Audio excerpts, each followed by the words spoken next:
वादी कश्मीर में चिल्लाई कलां के 40 दिन खत्म हो गए हैं और अब चिल्लाई खुर्द के 20 दिन शुरू हो गए हैं। इस चिल्लाई कलां में बर्फबारी और बारिशों में तकरीबन 80% कमी देखने को मिली, जो कि बागयानी और ज़राअत के शोबे से वाबस्ता लोगों के लिए अच्छी खबर नहीं है। महकमा मौसमियात के इंचार्ज डॉक्टर मुख्तियार अहमद ने मुनसिफ टीवी से बात करते हुए आने वाले दिनों में भी किसी शदीद बर्फबारी की पेशगोई नहीं है, अलबत्ता पहाड़ी इलाकों में हल्की बर्फबारी होने के इम्कान है।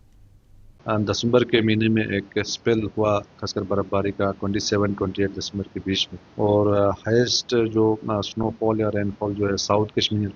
और कुछ एक पहाड़ी इलाके खासकर चिनाब वैली के अंदर देखा गया। बाकी हल्की बारिशें, हल्की बर्फबारी खासकर जम्मू के मैदानी इलाकों के अंदर, और हल्की बर्फबारी खासकर यहाँ सेंट्रल कश्मीर और नॉर्थ कश्मीर के अंदर देखा गया। उसके बाद जो नेक्स्ट स्पेल है वो 3 और 4 जनवरी के आसपास हुआ था, जिसमें हल्की बारिशें चंद एक जगहों के अंदर, कुछ एक जगहों पे मॉडरेट स्नोफॉल भी हुआ, खासकर यहाँ गुलमर्ग और कुपवारा के पहाड़ी इलाकों के अंदर। तो डे टेम्परेचर में एक सिग्निफिकेंट राइज देखने को मिला खासकर 3 जनवरी के बाद, और day temperature almost 14-15 degree Celsius था, जो नॉर्मल से लगभग 6 से 8 डिग्री ऊपर ही चल रहा था। तो कमिंग डेज में भी